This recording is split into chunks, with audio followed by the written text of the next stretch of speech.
Hello! If you're new here, welcome. If you're not, you probably know what time it is. I'm Avee, and I make art and book related videos, and today I'm here for another reading wrap up. This is actually my second time filming this video because the first time I did it, I ranted too much and I lost track of the whole plot, and I made a 30-minute long video, and I don't have the storage space to export a 30-minute long video, so we're gonna try to make this video a lot shorter. But yeah, today we're going to be doing my reading wrap up for February and March. I read a lot of books. I read 11 books in both months. So we're about to go through and review them all for you. Okay, I'm going to try to do a quick, no spoiler review to try to get through this as fast as I can so I don't make a long freaking video. So I'm just going to read the back of the book and give you my brief feelings on it and give you my star rating. So the first book I read in February was Wolfwood. I don't know, it was a beautiful book.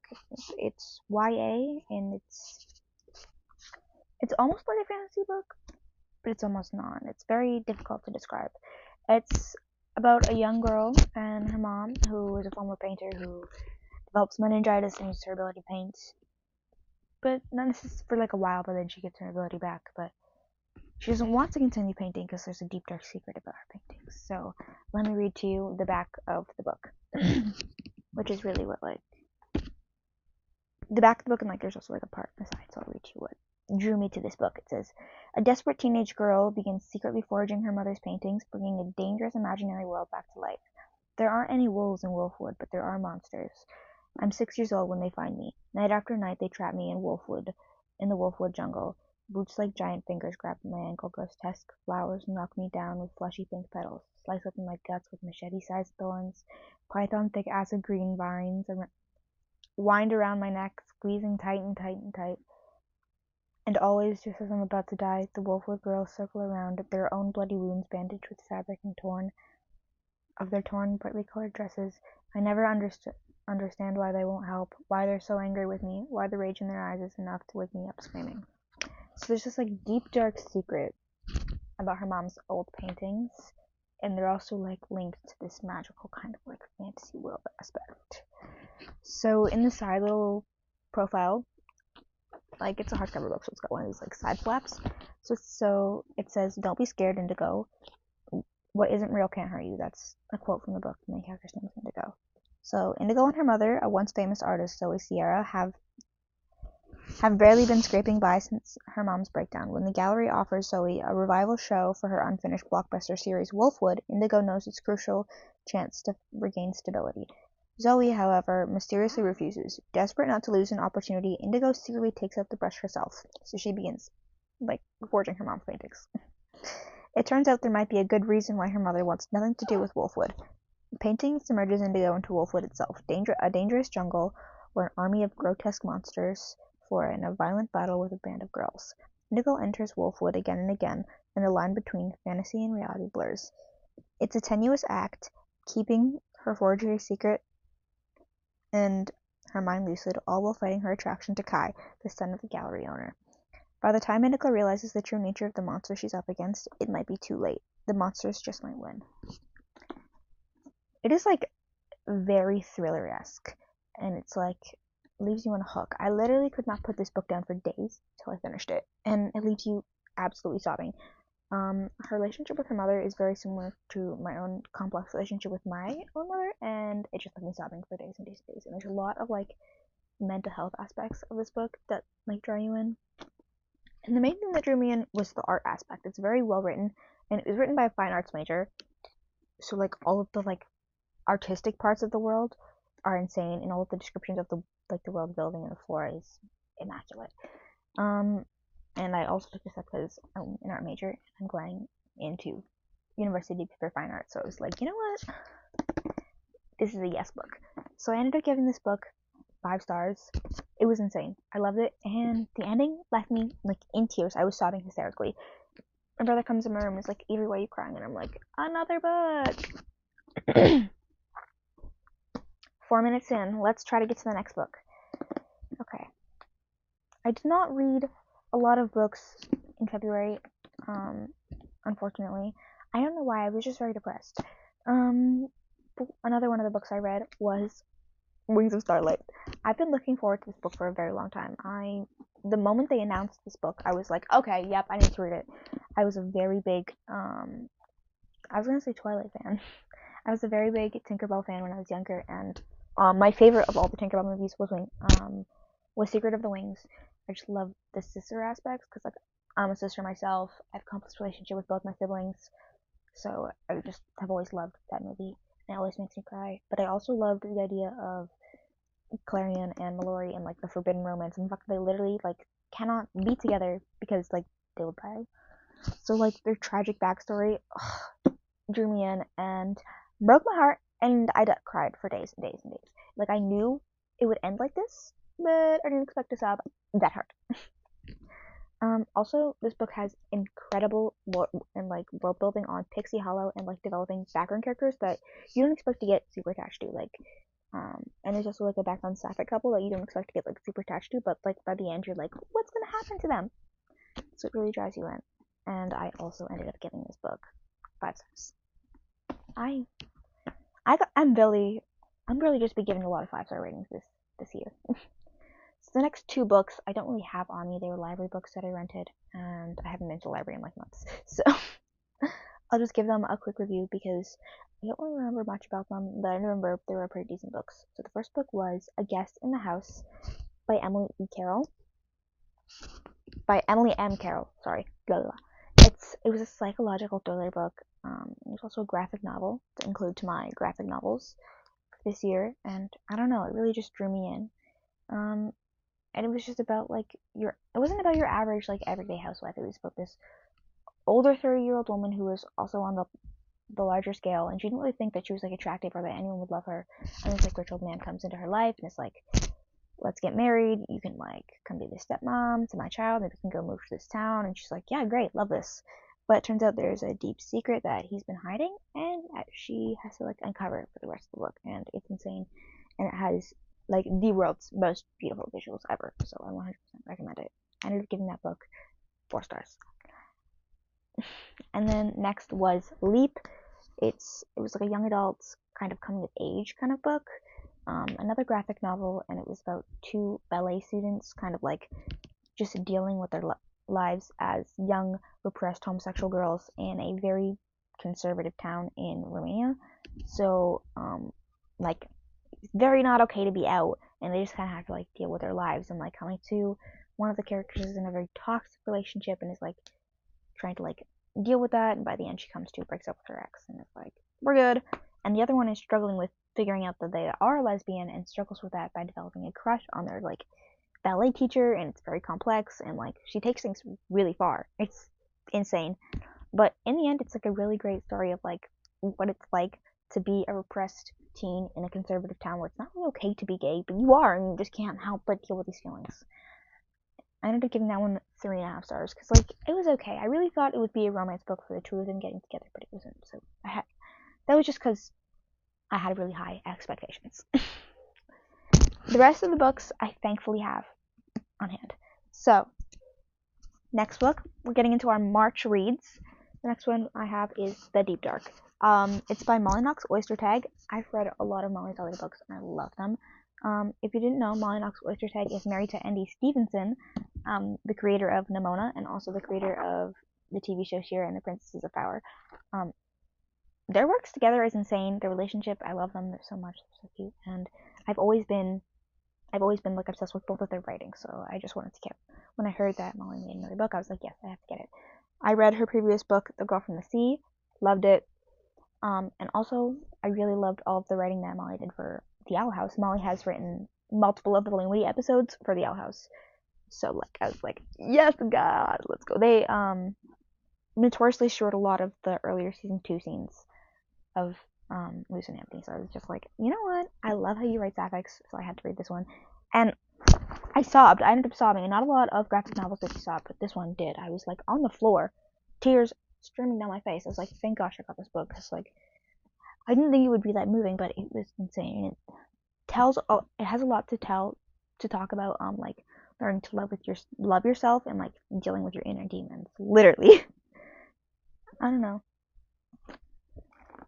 Like, and it follows our 2 main characters, Mags, a butch lesbian, and Okay, what's the other one? I forget her name. And Nessa, the love interest, who's a trans girl, who also has a deep secret that is very dark and connected to Meg's. And they just kind of have to, like, struggle with their very hard lives and learn to, like, live with their traumas. And yeah, it was a 5-star book. Not a lot of graphic novels for me are 5-star books, but this one was, and it left me 7. Again, I just love trans stories so much. Okay. Next book! Okay, next I've been wanting to read more and more classics, so I picked up Sense Sensibility. If you've been on my channel for a while, you know that I got this book back for Christmas. So I've had this one for a while, but I haven't, like, so I was like, when should I read it? When should I read it? And finally I was like, you know what? Screw it, I'm gonna read it. I put it on an audiobook, and I just kind of, like, powered through. And I don't know, I don't have a lot to say other than Jane Austen is very much one of my favorite writers, and I love how she writes, like, familial relationships, and specifically, like, sisterly relationships. As a sister myself, I just found myself relating to this book too many times, and I was just like, I love it. But there were, like, a few aspects of it that I was just like, what's happening? I don't like this too much. So I did end up giving this one only 3.5 stars. But it was really good, and I'm really excited to keep reading more and more Jane Austen books. Okay. Now we're getting into the last couple of books of the month, and these books were insane, so I probably might talk about them a little more. But I don't know, all of these books left me changed. So, next we have Vicious by V.E. Schwab. V.E. Schwab is very much moving up to be one of my favorite authors, like, of all time. What the hell was that? At first, the first 70-ish pages of the book are kind of boring and, like, take, like, a little bit of time to get used to. But once you get into this book, it's insane. And, like, there's a lot of, like, religious struggles in this book that I relate to a lot. I grew up Catholic. I am no longer religious in any way, shape, or form. But I grew up Catholic, going to Catholic school, like, going to church every Sunday. So, like, I have a very complex relationship with Catholicism, Christianity, and, like, religion. So reading this book blew my mind, and it was insane. And both of the characters' relationship with, like, God just, like, had me crying. And also their relationship with, like, morality is insane. And how this book really drives down to the root of, are we born evil, or are we, like, made to be evil people way? The things that have happened to us and the actions that we do in response. I don't know. I have a lot of feelings about this book, but I don't know how to, like, put them into words. I put a lot of them into, like, my Goodreads review, but I don't want to, like, blatantly spew that out of you, because my English teacher said that's not a good thing to do when you're talking about stuff. So I'm just giving you the review. It is a love story, but the love story is very much, like, hinted at. They don't really get together in this book. Apparently they get together in one of the later ones, but you very much can tell that they are in love with each other, and that they are very closeted, and that their relationship with God is, like, repressing them, and they just have all these struggles and these challenges, and just, like, reading this book and watching them grow and develop is, like, utterly insane. And I honestly just cannot wait to read the sequel, because once I do that, I'll have even more to talk about this book, because it was insane. Okay, last 3 books. Also for Vicious, I don't know if I probably put it up here, but I also gave this book 4.5 stars. There was a little something missing, and that was 2 men kissing. Sorry. Okay. So next we're in the final 3 books of this challenge. And these 3 books left me changed, and also left me thinking maybe I should go back to therapy. Question? No. So I finally started reading Six of Crows. I wanted to get into the Grishaverse, but I have, like, I made a vlog about my experience reading these 2 books, so you should definitely check that out if you want to hear, like, more of my thoughts and feelings on these books. But I've been wanting to read the Grishaverse for a while, but I haven't heard too many good things about, like, the actual Shadow and Bone trilogy. Like, from my sibling and from my friends, like, it hasn't been all positive reviews. But for Six of Crows, it's just been flying colors. So I was like, you know what? I might as well. And thank God I did. It was insane. I love, like, found family books, and I also am a really big fantasy fan. So, like, you just combine my 2 favorite things into one. and it was insane. Each character is extremely well thought out, and like they each have insanely complex backstories that makes them who they are, and every single one of their actions are like literally justified by like the childhood they had suffered from. And it's insane. And every single character has their own individual relationships with each other character, not just their like ships like Matthias and Nina and Kaz and Inej and Jesper and Wylan. No, they each have like complex friendships with each other. Like Nina and Jesper are friends, and Nina and Inej are friends, and Nina and Kaz are friends, and everyone has like their own little friendship, and they all, it's like complex, and like every like one person saying this hints to the other person. It's just insane, and I love it so much, and I just can't wait to read more of Lee Bertio's works to see if she can keep up to the standard of Six of Crows. Because I just recently bought Hellbent, and I also have Demon in the Woods that I want to read. So we'll see if you keep up to your standards for me, Lee. I made another rhyme. And then, of course, I had to follow it up with Cricket Kingdom. I ripped it a little, so I had to mend my book with tape. I felt like such a librarian doing that. I was like, I'm not gonna let my book rip. Again, I annotated the crap out of these books because they were insane. And this book, I think I might insert a clip of it, but I don't know if I will or not. But I was like sobbing for the last like honestly 30 pages of this book, maybe 40. I was just like in tears, screaming. It was guttural. Like I woke up my brother and he was like, "What are you doing?" And I'm like, "I honestly don't know if I recommend this book to you because I'm going through a lot emotionally right now. You didn't need to do this." And apparently Liberio says she won't write about the crows again because she feels like she needs to kill off another character. You didn't even need to kill off this one. The character that dies in here. Yeah. Spoiler alert, major character death. How can you give found family and then give major character death? You can't do that side by side. Oh, but this book, I don't know. It wasn't as good as Six of Crows. Six of Crows is a 5-star because like you get to introduce to the found family, you get to do it, and it's this very high stakes like thriller. You're entering the ice court, and like you're like it's a kidnapping, blah blah blah. Lots of things are happening. Six of Crows is kind of, I mean, Cricket Kingdom is kind of like the aftermath of all that happening. There still is like heist aspects happening. They're still breaking into things. They're still trying to get people. They're still doing kidnappings, but it's not as high stakes because they're not like in a secret country with like guards everywhere, and it's not like as thriller. But it is a lot more emotional, and there's a lot more emotional stakes that has you like in a lot more feelings than it was. So while Six of Crows is 5 stars, this one is like 4.75, honestly. Like, it was insane, and it left me heartbroken and shattered. And I don't know if I trust Lee Bertio to keep any more of my cover characters safe. I'm frothing at the mouth. I've been talking for too long. But we have the final book of the month. And this book left me so devastated. I knew it was going to happen, but I did it anyways. Sunrise on the Reaping. You knew it was going to be in here because I said March reading wrap up. I had to read this book.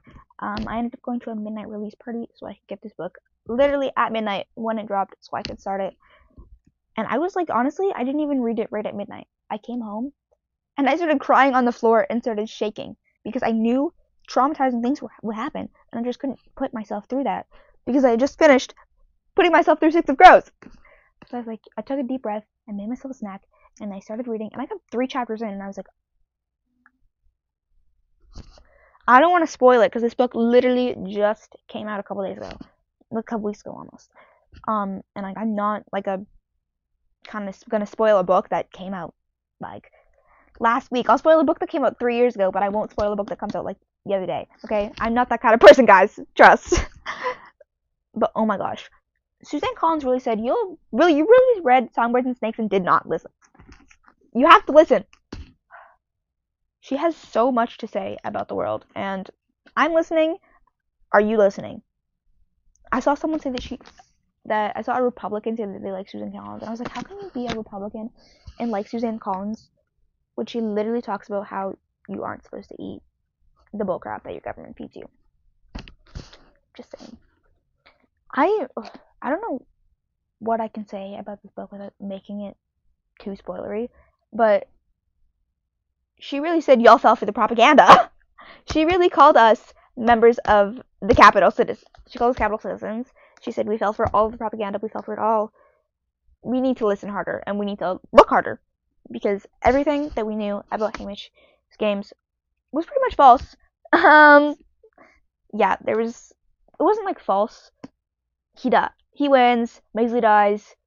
Things happen, but like so much of his games was doctored by the capital. Like the footage of the games was doctored, and that makes us think how many other games were like how many other games were like Hamish's, where the capital cut down the footage and posted a propaganda version of their games where there was no rebellious acts and no like mistrust of the capital. Like how many other times did they do this? And like how many other victors were punished the way Hamish was? Like, because we know Hamish is punished the way he is. We know Joanna gets punished. We know Finnick gets punished. Not necessarily punished, but you know what happens to Finnick. Like, all of them rebel and do something wrong. And that is, like, Katniss's time. How many other victors had to suffer like this? And it just makes you think, Suzanne, what are you really trying to say? Like, I think I know what she's trying to say about our governments and our worldviews and, like, her world itself. But it's like there is truly a much deeper meaning. And we all need to be listening out for it. And we all need to be paying attention to our society.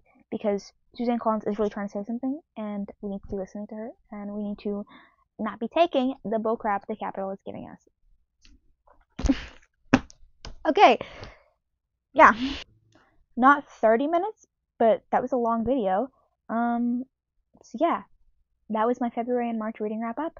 I hope you enjoyed this video. If you did, consider giving it a like, and maybe check out my other videos, because I've got something new and exciting coming soon. Yeah. See you in the next one.